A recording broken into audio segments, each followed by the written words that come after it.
Olá, sou Anderson do canal Teologia Puritana Explicada.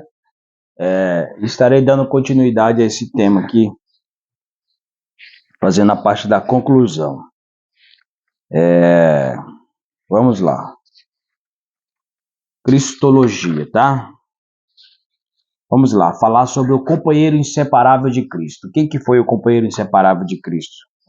Embora o expressassem de maneira diferente, os puritanos tinham profunda consciência da importância da relação do Espírito Santo com Cristo, no qual diz respeito ao ministério de Cristo, tanto terrestre quanto celestial. No dizer de Isaac Ambrose, em Cristo existe uma combinação de todas as graças do Espírito. Ele recebeu o Espírito sem medida. Nele havia o máximo que podia existir numa criatura, e mais do que em todas as demais criaturas.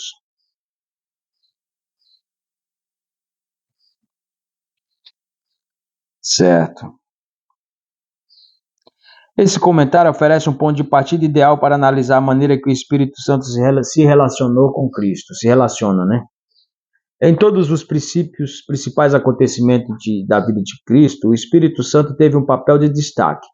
O Pai decretou que o Filho se tornasse carne. O Filho o fez voluntariamente. Esse foi um início adequado para Cristo, visto que Isaías falou do Messias como alguém adotado do Espírito Santo. Em várias passagens, o Novo Testamento confirmou o testemunho de Isaías. Que o Espírito do Senhor está sobre mim. Vamos lá. Conforme Sinclair Ferguson comenta, é possível fazer uma sólida defesa da ideia de que o pneuma, que é o Espírito por meio da qual Cristo se ofereceu, é uma referência ao Espírito divino. A ressurreição de Cristo é atribuída ao Espírito, Romanos 11. Apresentando essa ideia de forma mais provocadora, a obediência de Cristo em nosso lugar teve de ser obedecida de verdade, porque era o Espírito Santo que estava o conduzindo, né? De certa forma, né? Ele estava cheio do Espírito Santo. Vamos lá. Ele não trapaceou, ou seja, não dependeu de sua própria natureza divina, enquanto agia como segundo Adão. Pelo contrário, ao receber o Espírito e depender dele, Cristo dependeu totalmente do Pai. Certo. Se Cristo parecia desconhecer algo, é porque ele desconhecia. Se parecia ter conhecimento sobrenatural, é porque o Pai lhe revelou tal conhecimento por meio do Espírito. Mas em um sentido real, Cristo aprendeu acerca de seu chamado messiânico mediante a leitura das Escrituras todas as manhãs. Mas Ferguson faz um comentário. A profunda familiaridade de Jesus com as Escrituras não veio de caê-lo do céu durante o período de seu ministério público. Estava sem dúvida baseada na formação que havia recebido nos primórdios, mas tendo sido alimentada por longos anos de meditação pessoal, ou seja, a união entre a revelação que Deus deu ali para ele através do Espírito Santo e aquilo que ele ia lendo a cada dia. O fato de Cristo ter recebido o Espírito é uma necessidade ontológica de sua verdadeira humanidade. Aliás, Cristo não teria sido Cristo sem a unção do Espírito Santo, onde de ser supérfluo para Cristo, o qual, de acordo com a sua natureza divina, é Deus em si mesmo. O Espírito Santo tem de ocupar um papel central em qualquer debate da cristologia por causa de sua relação com a natureza humana de Cristo. Qualquer que seja a interpretação que se dê aos dados exegéticos, o fato de que eles falam da importância da relação orgânica entre o Espírito Santo e o Deus homem durante o seu ministério na Terra, começando com sua concepção e prosseguindo não apenas até sua ressurreição, mas até o seu ministério celestial. Certo. É de grande importância a verdade que Perker afirma que Golden não apenas está em sua compreensão do coração de Paulo, mas também de Cristo. Tá, vamos pular essa parte aqui. Conclusão. É inevitável que o argumento precedente sobre Cristo e Espírito levante questões sobre a distinção que se faz com frequência entre a pessoa e a obra de Cristo. Vamos água aqui porque a garganta já está pedindo socorro. Aqui não derrama. Segura aí, filho.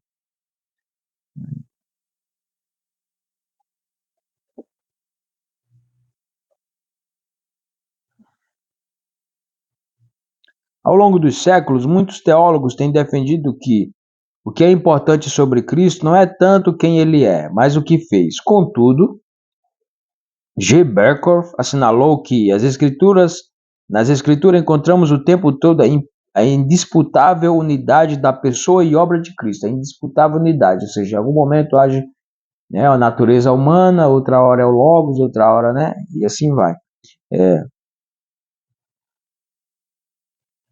Não saber quem é significa não entender a sua obra, ou seja, se nas Escrituras está sempre falando que Deus agiu, né, por meio do Espírito Santo, como homem, o Deus homem se fez carne, o Logos, como fala João.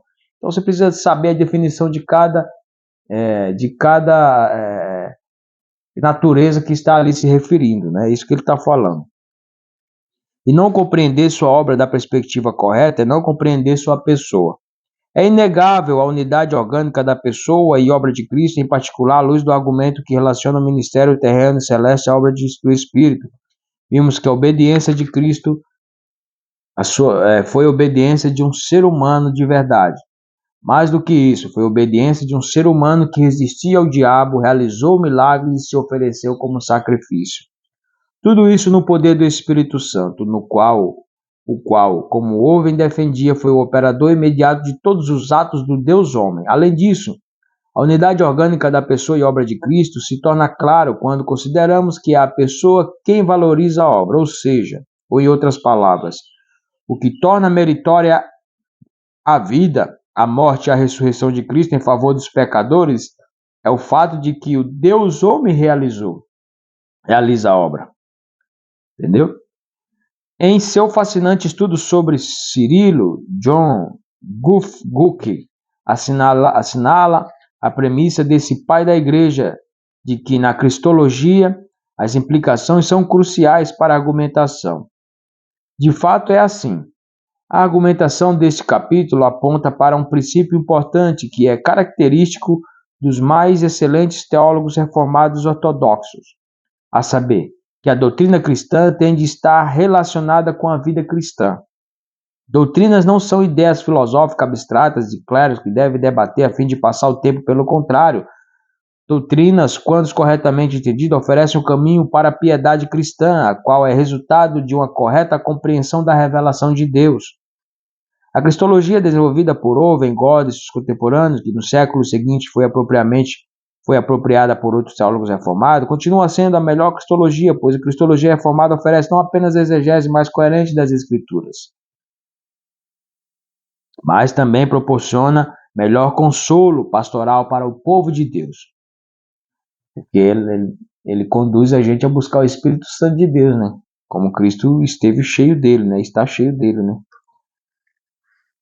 A cristologia reformada dá devida consideração ao crescimento e progresso da natureza humana de Cristo. Além do mais, oferece importante contexto cristológico para analisar a obra do Espírito Santo. Esse capítulo mostra que a nossa cristologia deve servir de base para a nossa pneumatologia, que é a doutrina do Espírito Santo, e vice-versa. Negar esse conceito é, na realidade, negar um aspecto crucial da obra de Jesus Cristo. Como consequência, as constatações teológicas de entre outros, John Owen e Thomas Golding, devem ser bem-vindas como constatações profundas sobre nossa compreensão daquele que se destaca entre 10.000. Cantares 5:10. Que Deus abençoe. Deixe o seu like nesse vídeo. Como você pode ver, aqui nós tivemos a clareza de que como a natureza divina de Cristo, ela esteve ali através do Logos, né? Mas Cristo esteve ali agindo com a sua natureza humana, cheio do Espírito Santo de Deus, como o próprio comentarista diz aqui, que ele resistiu ao diabo, operou milagre e se ofereceu como sacrifício.